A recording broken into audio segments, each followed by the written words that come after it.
Hey guys, welcome to the new episode of Full Funnel Live. Today we are co-hosting it with Stapho Thienpont, our senior B2B marketing consultant, and we are going to talk about several things that we believe are extremely important. One of them is building powerful account-based marketing teams, and we want to cover several points today, from getting sales buy-in to executional alignment.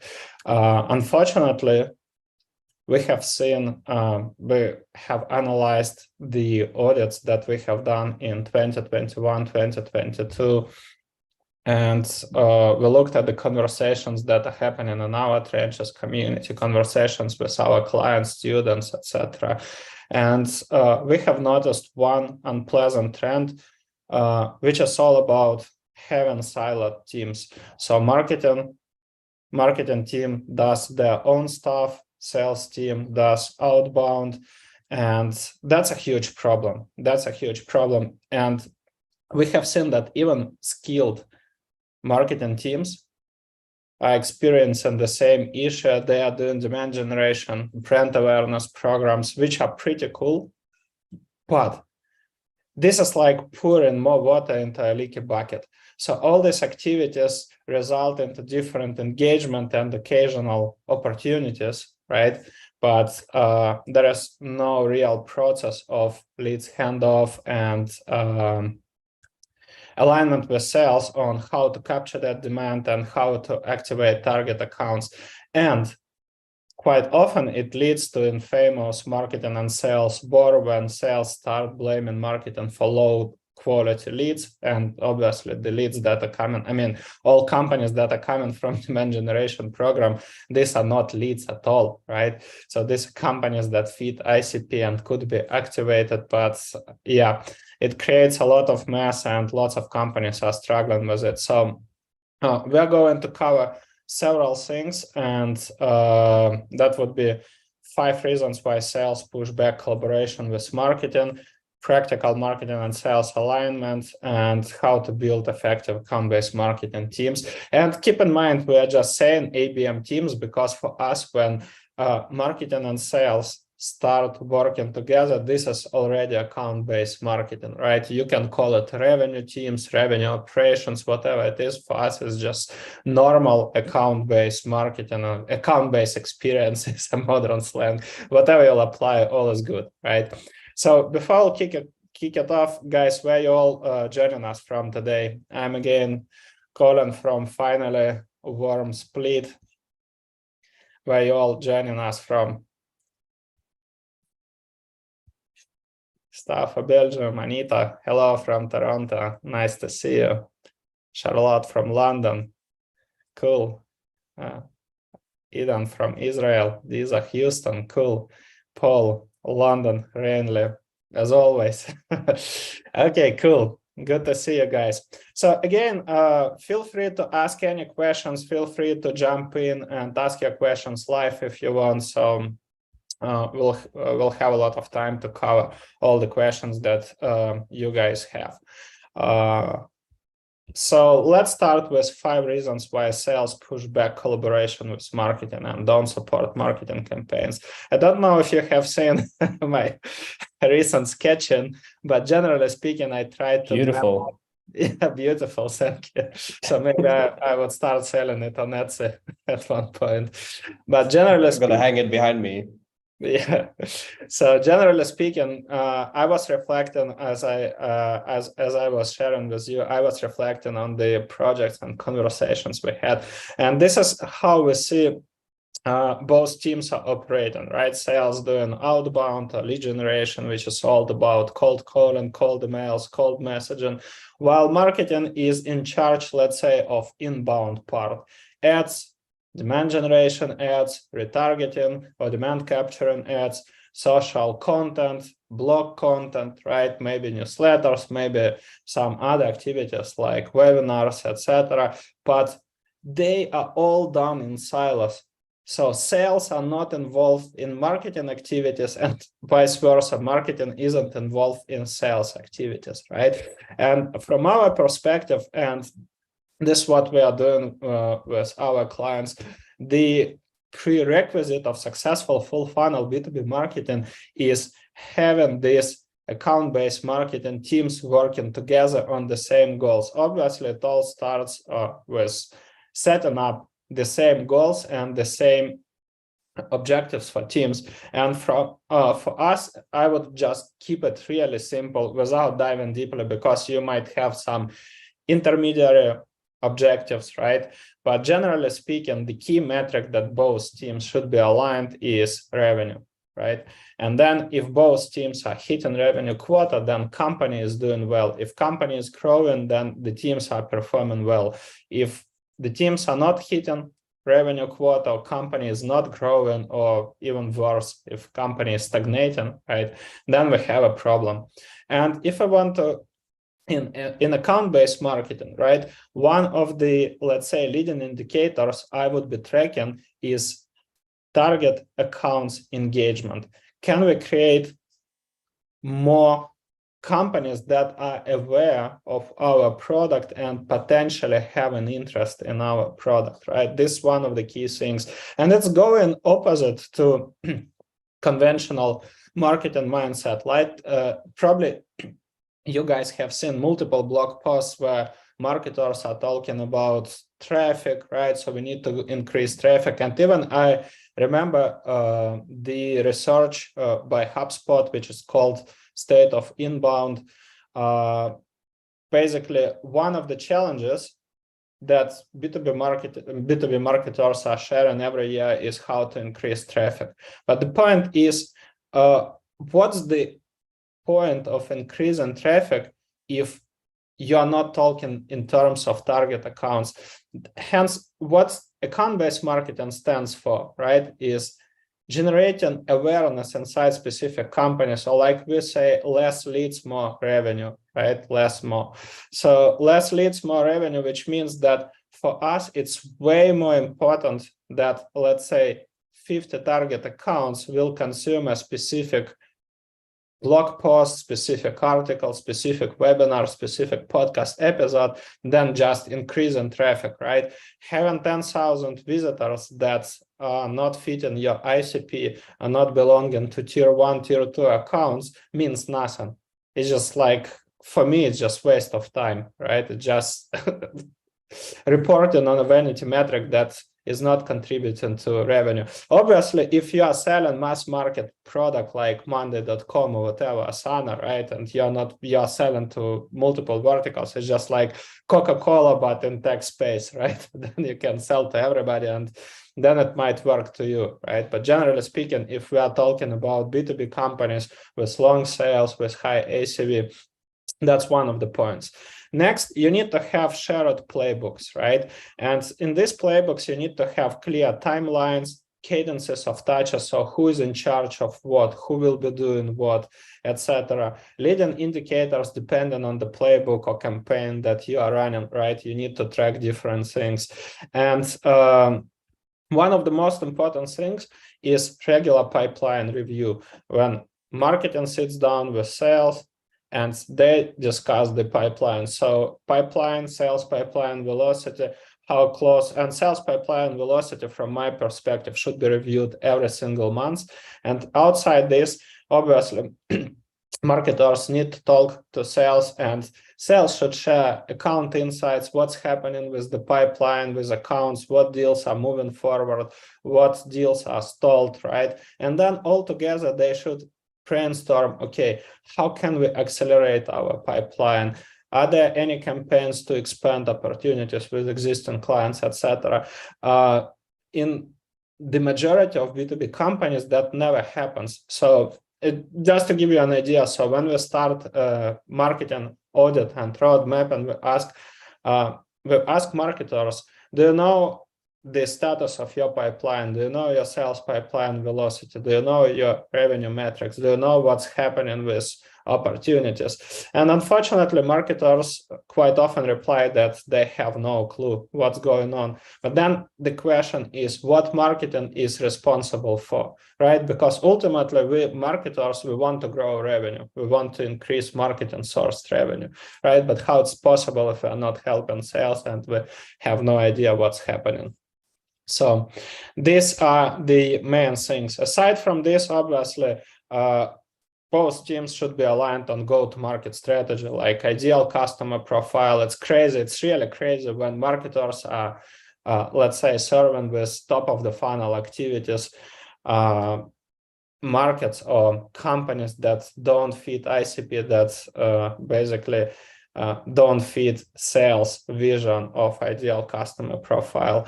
Next is buyer journey. As all of you know, buyer journey is not linear. We are talking about it. Lots of people are talking about it.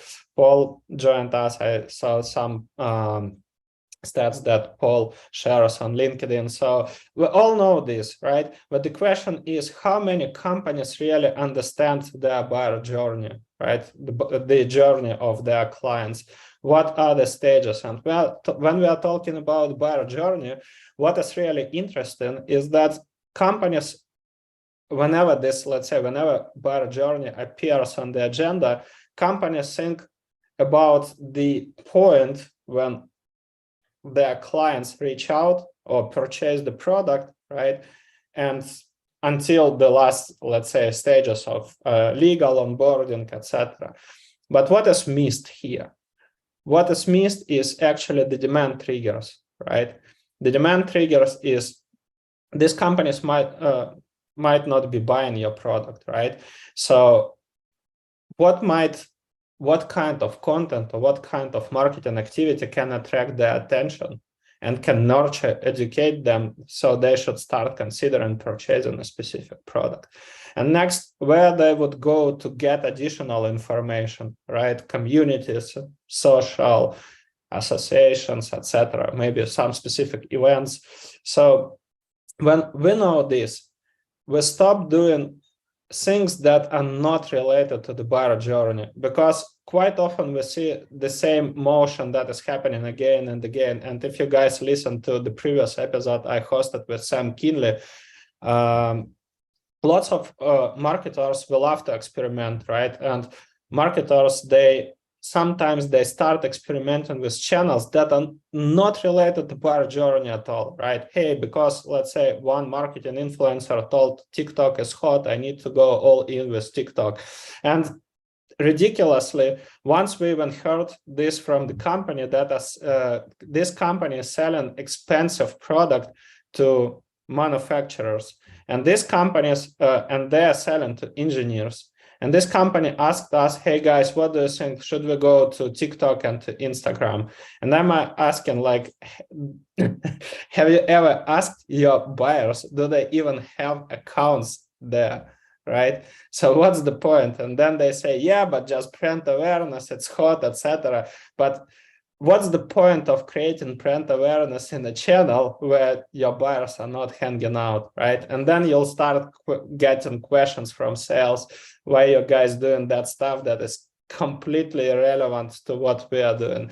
Hence, we need to have this, we need to understand this, we need to have clear alignment, value proposition and positioning, right? You need to have honest conversation and about also lost deals. Quite often you'll hear that we are losing to competition because of features, because of brand, etc. Or sometimes you'll hear that ideally, I always recommend marketers to join some sales calls to hear what's happening, what objections they're hearing, basically what's happening in the trenches, right?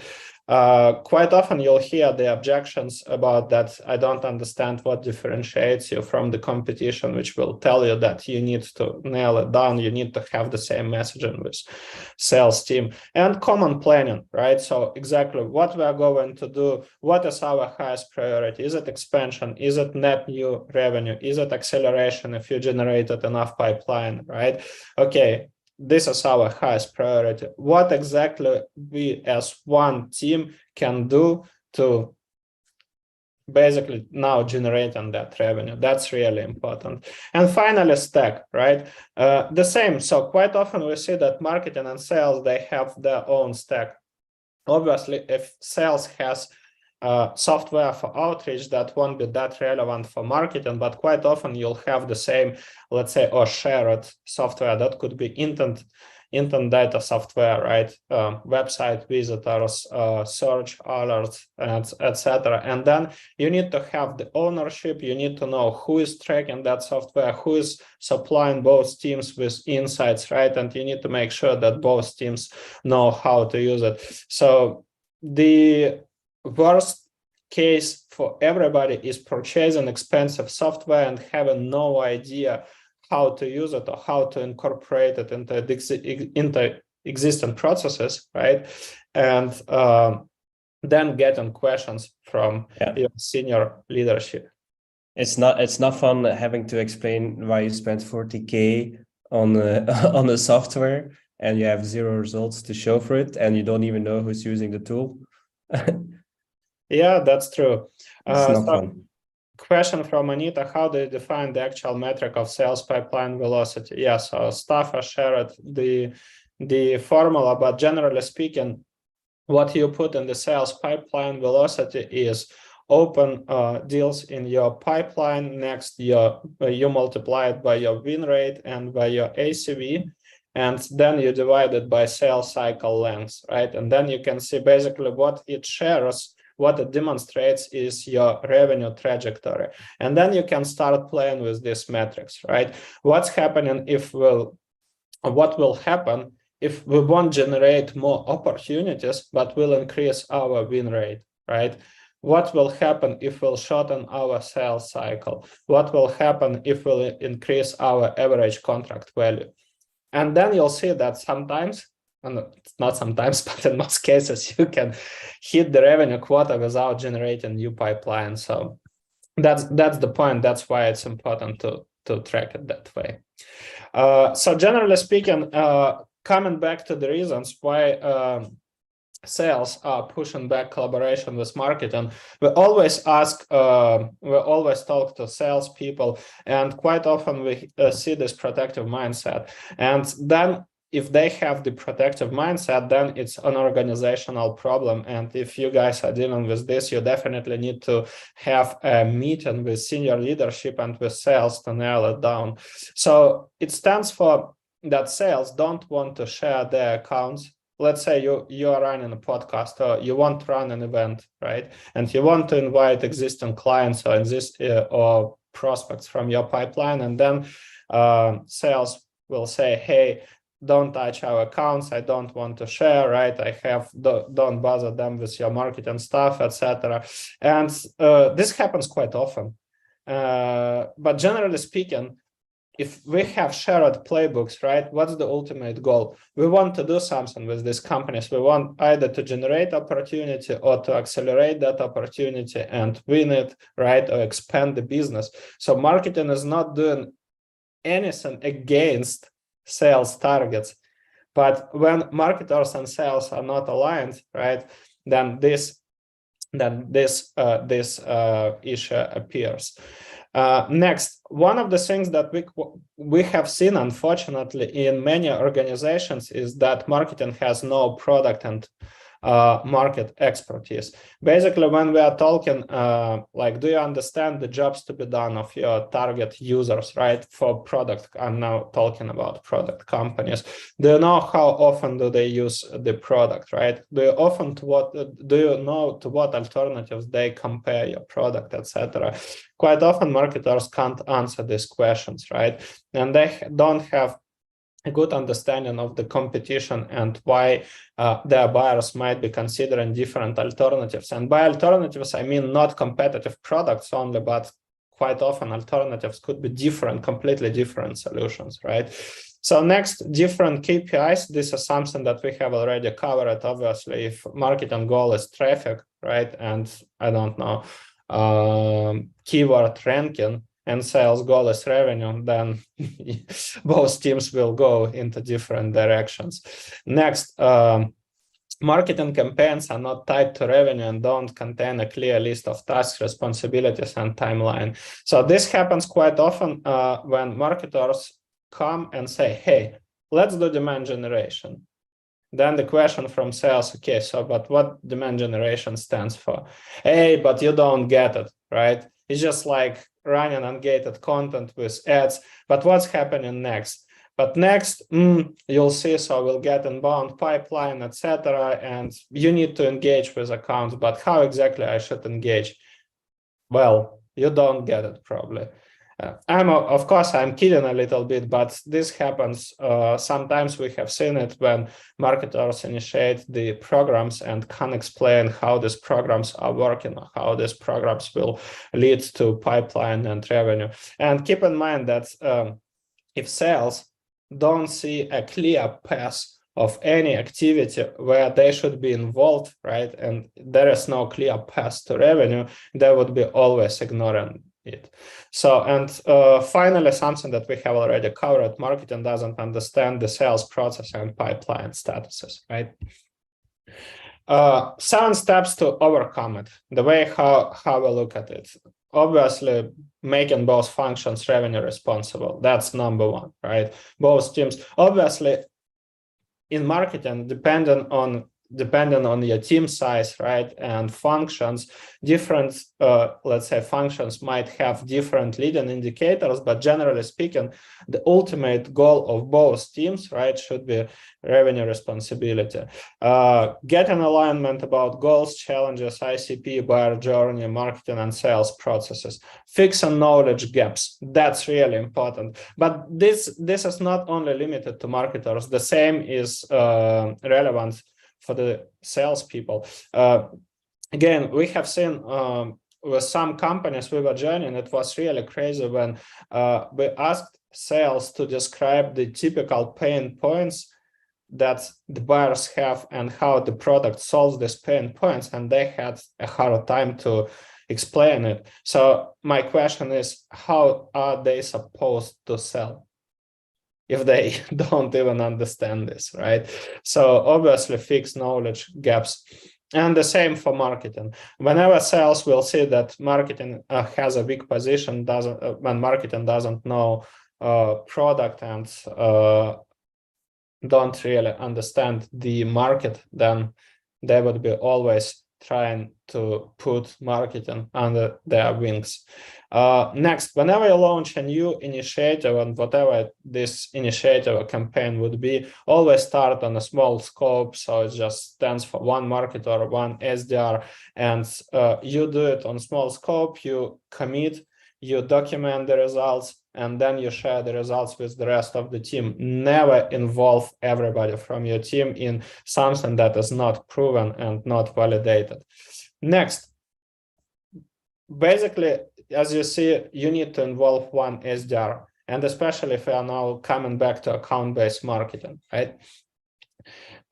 One thing that you need to negotiate is that this person would have a reduced, or let's say decreased revenue quota. Otherwise, if that won't be a case, otherwise this SDR will be always thinking about how to hit revenue quota and would be ignoring or skipping parts of the campaign. That's really important. And only when you have good results, when you know that something works, right, then you can present it to the rest of the team and start scaling this specific activity.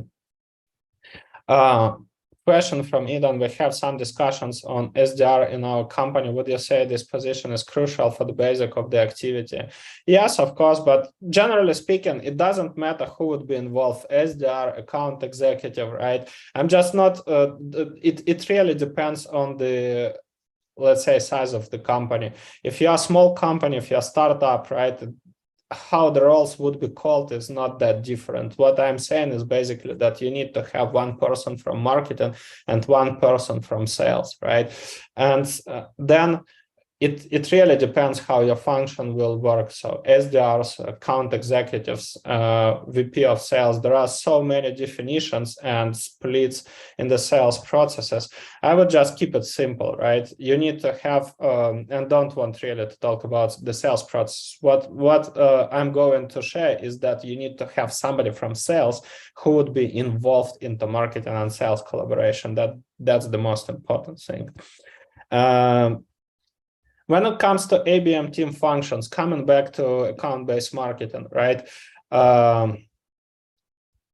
The way how we look at this, and basically keep in mind that these are functions that could be maintained by just two people. Let's say one marketer and one sales. To give you probably the best example, we split these functions between me and Vlad when we launched our company. So I was in charge of half of the functions and Vlad was in charge of the rest, right? So that's why I'm saying marketer and SDR. But when you'll be growing account-based marketing function, you might have this, you might need these functions, right? And how many people will maintain it, it really depends. So ABM management, which stands for having one senior account-based marketer who understands the market, who knows how to do the account-based marketing, who can orchestrate the campaigns, right, plan them and execute. Next, you need to have somebody from sales.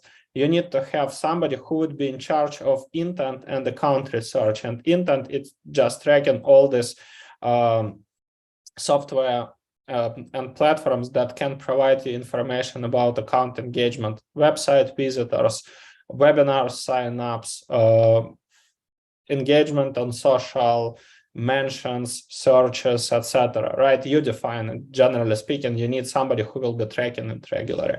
And whenever you identify an engaged account, obviously you need to set up engagement threshold. Whenever you identify engaged account, next step is running account research. Account research, we also had this episode where we covered this process in detail. So maybe Stapho, you can share a link. Account research stands for identifying the needs of that account, right? So what might be the goals, the key initiators, and what might be the needs. Who from the buying committee might be involved. So basically with whom we need to engage, because ultimately we are not selling to companies, we are selling to people that are working for these companies, right? And mapping out value proposition to each of the buying committee members. Okay, so let's say champion, what is the role in these key initiatives, what challenges this person might have or needs or goals, and how we can fulfill these goals with our product, what is the value that we can provide, right? So next, both, let's say marketing and sales teams that operate, they get in account-based marketing motion, they get these insights and they can use this for appropriate personalization, right? Really personalized campaigns, personalized conversations, personalized engagement. Design, creative, B2B copyright, and social content, those functions in the beginning could be maintained by one marketer, right? Lots of that stuff was done by me. So design and creative, it's if you'll be, let's say, running direct mail campaigns, or you'll be running personalized ads, creating personalized content hubs or landing pages, right? You need somebody to design it. That could be also outsourced, but just generally speaking, naming it. Copyright and social content. This is from our perspective, obviously social content is optional here. We just added it because if your buyers are not active on social, that function is not needed, right? But if they are active, if they are on LinkedIn, on Twitter, Facebook, Reddit, you name it, right? Then you need somebody who can create this content, and thought leadership content is one of the best ways to create awareness inside target accounts, right? Quite often it gives an opportunity for both marketing and sales to open conversations with their target accounts. Practical alignment. So would you like Stapho describing this? Oh, you caught me off guard there, Andre. So, no, please just go ahead with this. I mean, I haven't really looked at this one today. Okay, so I'll describe later how it looks like in trenches, but generally speaking, when it comes to alignment between marketing and sales, right, you need to focus on 10 key activities. So we have 3 fundamentals. It's shared list of accounts according to ICP, to ideal customer profile, right? So both marketing and sales are targeting the same accounts. Account development playbook, right? Account development playbook stands for how are we going to warm up these accounts and how are we going to activate these accounts. So what exactly we are going to do to generate opportunities. Marketing and sales fill in the same revenue report, right, which we have discussed. These are fundamental things. Now, in terms of activities, how the practical alignment or executional alignment might look like. So marketing supports sales with the intent data that shows account engagement. So let's say we are targeting Apple and just naming it, but you got it, the idea. So, right, we are targeting Apple, Microsoft, Coca-Cola, whoever. And then I see that, let's say, Apple visited our website 3 times in the past 7 days, and they checked product page, pricing, testimonials, etc., right? And spent in total 15 minutes on our website. That's a good signal, and I want to pass it to account manager, right? Anybody, just don't want to name the role. So anybody from sales who is in charge of that specific account.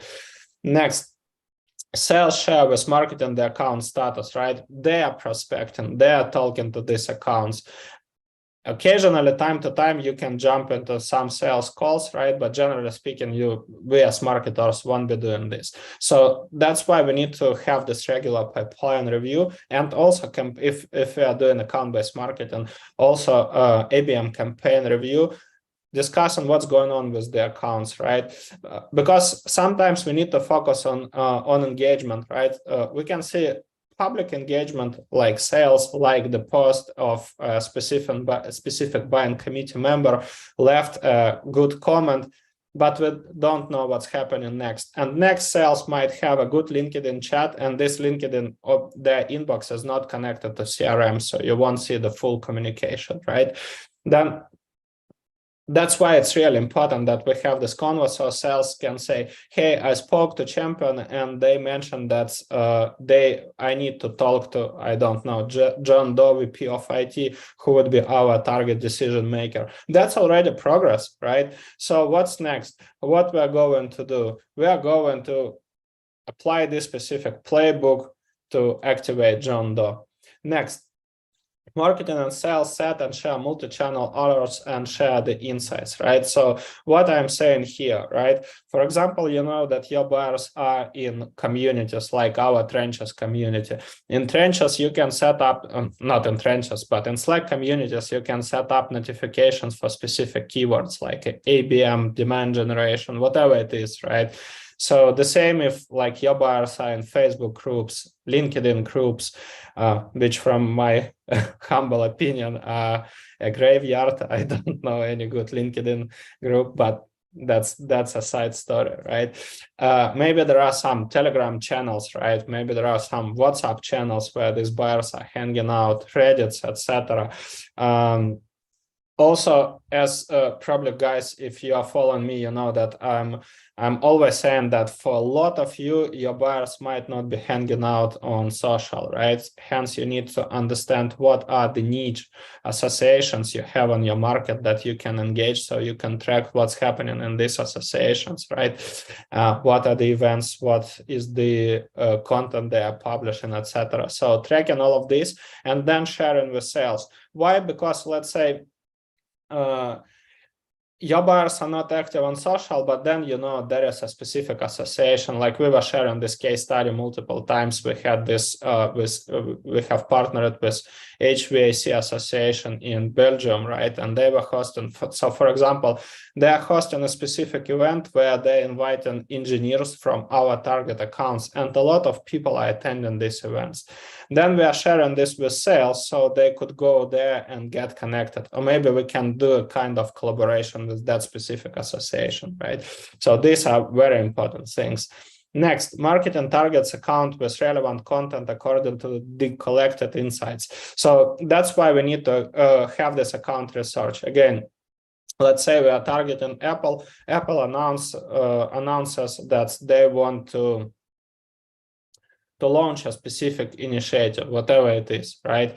We collected these insights, or maybe Apple changed VP of marketing and we are selling to marketing department, right? So generally speaking, what we can do, maybe we can start targeting these people with blog posts like first 90 days of a new CMO. And I'm just sharing an example, obviously. So these are the most important things, right? So with help of ads, we boost relevant content to companies that have a specific need at this moment. Next, quite often, marketers are not taking a proactive position in account-based marketing campaigns, which makes me upset. Some of you might know that I came to marketing after spending 5 years in sales. That's why both worlds are very relevant to me, and I know the hurdles of, let's say, both parts. What is really important that marketers also do the proactive connection and outreach. I'm not saying that just get me right way, right? I'm not saying that marketers should be doing like lead generation, spam, or whatever. But generally speaking, if in account-based marketing we have buying committee, marketers could reach out to champions or to influencers and start building relationship with them, or might be reaching out to marketing peers to get additional information. And especially if you are selling to enterprises, right? Let's say a company that has 20K employees, it's extremely hard to identify who is exactly would be in charge of, let's say, purchasing your product, who is your target decision maker, right? Because of the company's hierarchy, because of multiple positions. And in these companies, usually every department is like a new account for you, right?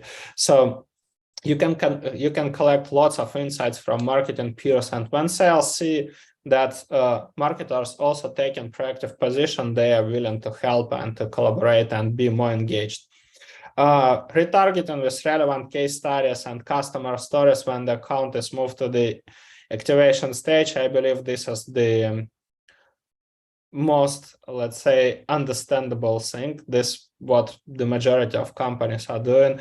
And finally, marketing leverages different intent data sources, qualify newly identified accounts, and add them to ABM plays.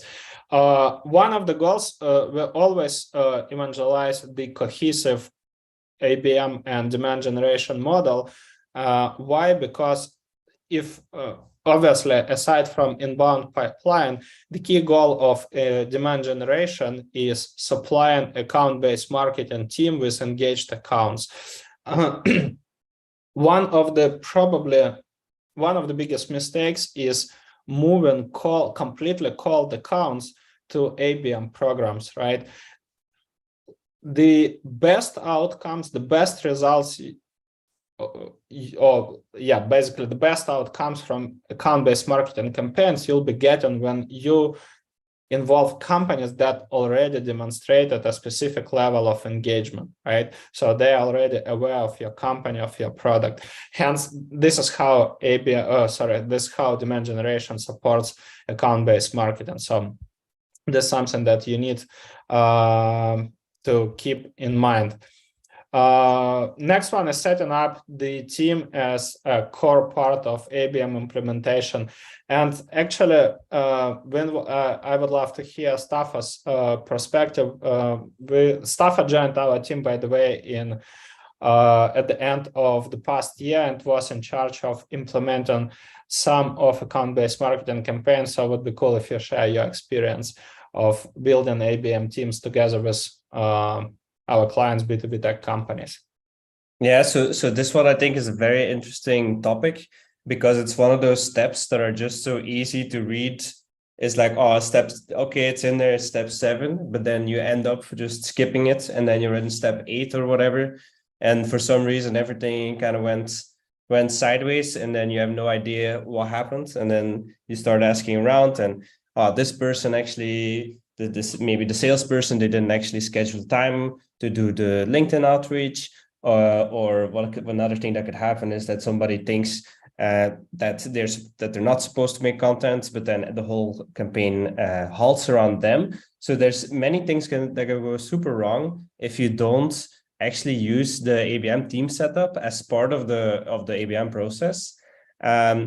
And so you see it's right in the middle, right? And it's not the parts that you can skip. It's as important as understanding what is your goal, right? Because in ABM, it could be about warm-up, or it could be about finding CS opportunities. That's super important, obviously. The ICP, another clear, I mean, major part, who are we targeting and why do we think that they are a good fit? Those are all clearly important steps that people wouldn't skip. But what they skip all the time is setting up the team. And it's a really big problem if you don't do this, because you have a couple of recurring functions in ABM. There's some stuff that will basically need to happen in every single ABM campaign. There will be making the lists. There will be making content, there will be doing outreach, there will be one-to-one communication. Oftentimes there's going to be some design in there. Somebody has to keep track of the metrics. Somebody has to set up some automation. These are super predictable parts of any ABM campaign. But if you don't decide somewhere in the beginning of your campaign, okay, who's going to be in charge of what? How much time are they going to have for that? Does this mean that they have less other responsibilities? Then if you don't do that, you're really putting yourself in a really tight spot. And we were lucky in one of the campaigns that we did. We had a really super good sales/business development person and a very motivated marketer, as actually two very motivated marketers. And it was very easy for us to decide, okay, you're going to be doing the outreach. You are going to be the one that has the product expertise. You are going to be the one supplying us with the industry expertise. You will do the content, you will do the automation. And by deciding this, everybody could go through the campaign at a very manageable tempo. And we actually had really, really good results, at least very strong leading indicators. But what you see is that the team involvement, it doesn't just stop, right? It's not like, oh, okay, I do this in this week and then I'm kind of done. That is very rare that this happens. So you will see, okay, throughout the campaign, which you might plan for a couple of months if it's a pilot campaign, you will see that people will have recurring tasks. And if people in the team are not aware that they will not only have to join a random meeting on a Tuesday in week 2, but that they will also be spending 4 hours a week on LinkedIn in week 6, if this is not clear from the start, you end up getting a lot of frustration. You end up having to slow down. And that's why I just wanted to add this visual to it, because it just shows how it's a really key part of the whole process. And then, yeah, go ahead, please. No, I was just going to say that I have a specific example on some of the next slides. Yeah, so before we'll share it, I would love to ask you guys, is everything that we have shared so far clear? How do you like it? Share with us some feedback in the chat. If you have any questions, also feel free to ask. Happy to cover. Please provide your feedback. And generally speaking, so what we are going to share next is some practical examples of how these campaigns might be structured, right? How these campaigns might look like. So you'll see it from, let's say, from perspective of real campaigns. So let's cover it. Yeah, you have done it with buzzers. Yeah, so this was a campaign that I did at my previous job. And I really wanted to split up title from function, right? We have, at Buzzers, you have something called a strategist. But what is it that they do in a campaign like this? Well, they provide us with the understanding of the industry. They're doing deeper research on the industry. They actually worked on the ICP. And they also knew much more about digital products than anybody else on the team. We had a client partner, so that's sales. But they were also used, for example, as an industry expert. We had a designer that we used as a prototype creator, and then we had a marketer, which was me. And in this case, I was doing the outreach, I was doing the analytics, I was building the list, or at least part of the list building, and I was the ABM strategist and the content creator. So I'm me, just a marketer, right? And so traditionally, you wouldn't expect me to do the outreach. But in ABM, I don't think it makes sense to really think of people like, oh, that's a marketer or that's a salesperson. It's like, no, we have somebody that needs to do the outreach. Who's gonna do it? And then we had the sales support who also helped with the list. So we were 5 people, but the sales support, I think she was only there for 1 or 2 hours. And then the strategists were mostly involved in the start. And then if you go to the next slide, so this campaign was a really successful campaign. It brought in like multiple six figures, and so we only had 6 accounts, and out of those 6 accounts, we got 3 of them turned into SQL, and we managed to close 2 deals at a really high contract value per deal. But what we saw was that, so we started out, we had the client partner, and he had read something in the news about a specific industry, and he figured, oh, they will probably need some kind of a product right now. Okay, so the client partner, he puts that with the strategist. The strategist, he does the research. Okay, what's actually the case in this industry? What are the challenges? How could we solve this from a digital product perspective? And they are doing the research, and he make a hypothesis. And then the hypothesis goes to the designer, and the designer, they make a prototype. The prototype goes, it's a clickable prototype. The prototype goes to me. And what I do is I turn this prototype into a video.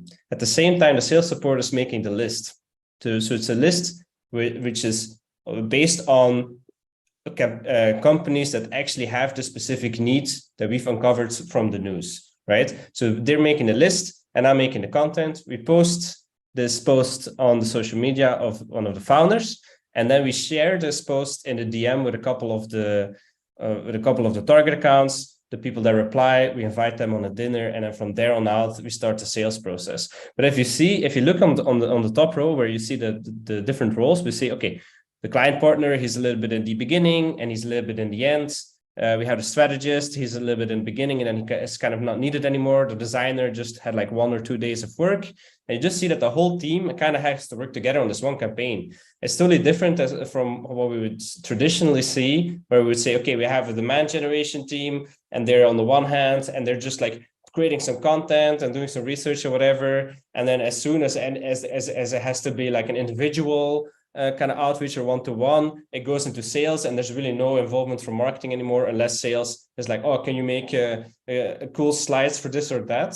And it's not linear as in the way that we're seeing. Client partner is just a fancy name for a sales rep, really. I just was responding to a question from the chat. Yeah, and can you just re-explain the client partner role? Yeah, so client partner is just sales. It's just another name for a sales rep. That's just the title that they have on their LinkedIn ad botters. But you see just how it's not linear anymore the way that it used to be, and that's why at Fulfunnel we really believe in building these ABM. Why are you laughing, Andre? Yeah, because you're saying it's not linear, but if you look at this flow, it looks linear. But it's really, yeah, it looks linear, but you see that the client partner, he's involved in the beginning, he's involved in the end. Then you could also put me as a marketer afterwards. It's not like, okay, marketing does some stuff and then sales does some stuff, and then as soon as sales starts, I just fuck off and go do something else, right? Like I'm involved throughout the process as a marketer, and the sales is also a little bit involved across the process. I mean, I guess I could have clarified that a little bit more in the way that I visualized it. But yeah, I think it shows well how the whole team comes together to a single goal instead of having like multiple unrelated campaigns as you would usually see. Correct. And I would just come back to that slide, right? So you might have different functions, and that's why I'm not calling titles, right? Because Eden asked like about SDR or whatever, and these roles, they could be really different, right? It depends on how your sales process is structured, how your marketing process is structured. But generally speaking, this is the team that is involved, right? And this team, what Stapho just shared was a playbook, right? And the team follows the playbook, and this playbook has a clear timeline. This playbook has clear metrics. By metrics, I also mean leading indicators they are tracking, right? Next, there are clear responsibilities. Who is in charge of what? Again, coming back to this part, right? Who is in charge of what in this specific campaign? Clear, obviously, on this slide, you don't see all the tasks, for the campaign, but generally speaking, you just see the key stages of the campaign, but all the stages should include a clear list of tasks, right, that should be done and maintained. And then everybody is involved. What is really interesting, once I published a LinkedIn post, where I shared that we just generated like 7 opportunities and 6-figure pipeline for a client, and there was a comment, yeah, but 7 opportunities is not enough, but no, it just was about 7 opportunities without mentioning the pipeline, and that was exactly the point. So I said 7 opportunities were generated from a list of 12 companies, right? So look at the conversion, and the ACV of one opportunity was around 200K. Everybody, it starts making sense, right? But it's going against the conventional mindset, right? So hey, so what we are going to do with 7 opportunities? But that's exactly the point that I raised in the beginning: less is more, less leads, more revenue, right? And that's prerequisite of account-based marketing. And we had some questions from the community, but before we'll cover this community, before we'll cover these questions, any questions from you guys, let us know in the chat, please. And to give you I would love to make a quick announcement. So we also launched a new initiative. We want to run a new industry research, talking to B2B tech companies and also B2B service-based companies about the state of full funnel marketing.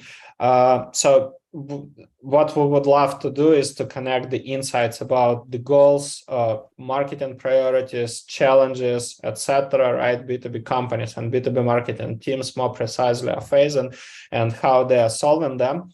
Obviously, in this research, so all the inputs would be anonymous. We won't publish the names, etc. So if you guys would love to collaborate, and we would highly appreciate if you can collaborate, Stapho, maybe you can drop a link to the survey.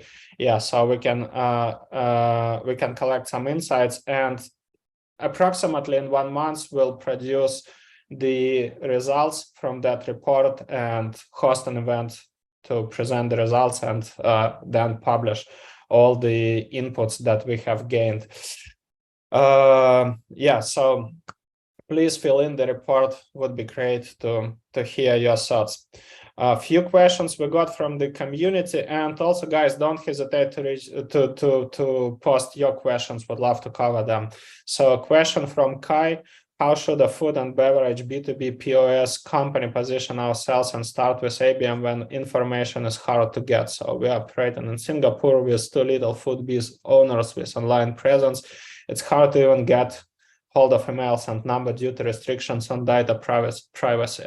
So this is what I have mentioned about HVIC case study, right? So keep in mind, look at the associations, whatever you'll call it, community association, right? Maybe there are some regulators in your space, and in food industry, 100% you'll have these associations, memberships, organizations, etc. These food business owners, they definitely should be a part of one of them. So I would definitely think about partnering.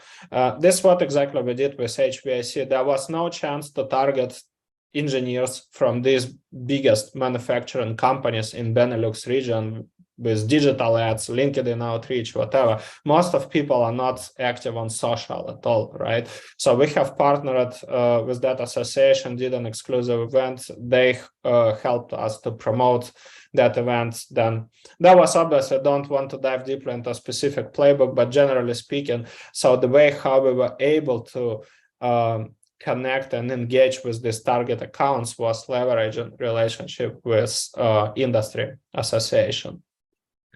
The next one is from Rohit: how to handle pressure from top executives to increase sales. And then this is basically the point that you need to have a honest conversation about.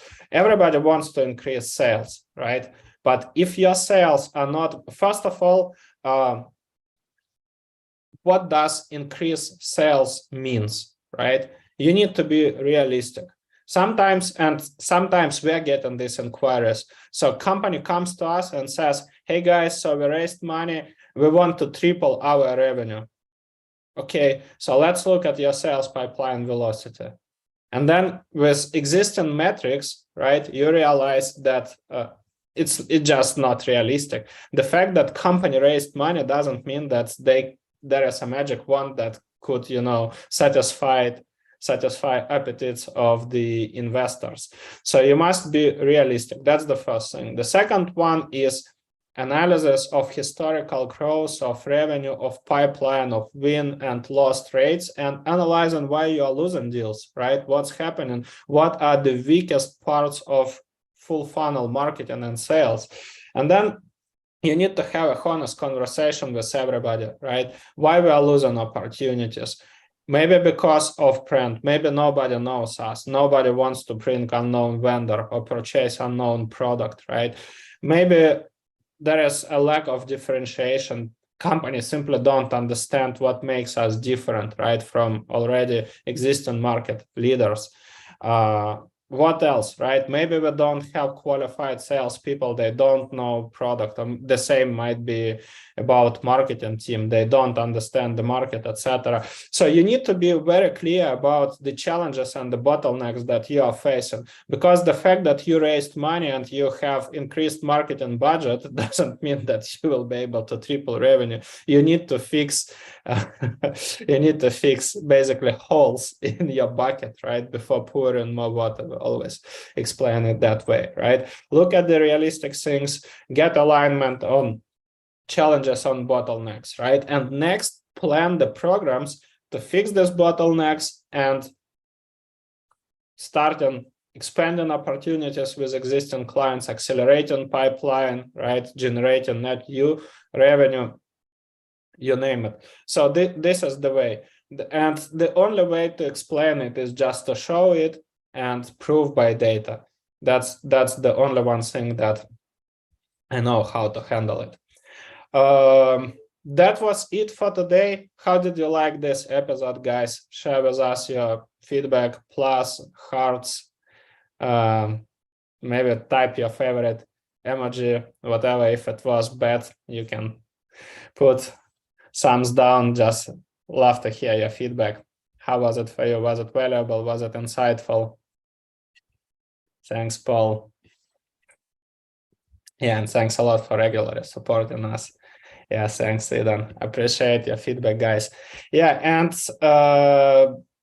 if you don't mind and would love to help us to get more data, please fill in this survey that Stapho just dropped the link. Would love to get also some insights from you. Charlotte, thank you. Yeah, check and also I would send you guys a link to our Spotify channel where you can listen to previous episodes. We had really fantastic guests, including Chris Walker, lots of people that you potentially following on LinkedIn, Sam Kinley, April Dunford, Pepla, Gaetana Dinardi. So make sure to subscribe. There are lots of golden nuggets in these episodes. Aside from this, I wish you a fantastic rest of the week. And in 1 week, we are bringing Amber, who is VP of Marketing at Reach Desk. And this topic, I highly, guys, recommend you to sign up for that event. I would also send you a follow-up email. With Amber, we'll be talking how to get, as marketers, how to get support from CFOs, how to build relationship with your senior leadership, and how to justify the investments in marketing. So highly recommend you to sign up and attend that event. Aside from this, have a great rest of the week. Thanks a lot for your feedback and see you in 1 week. Cheers. Take care.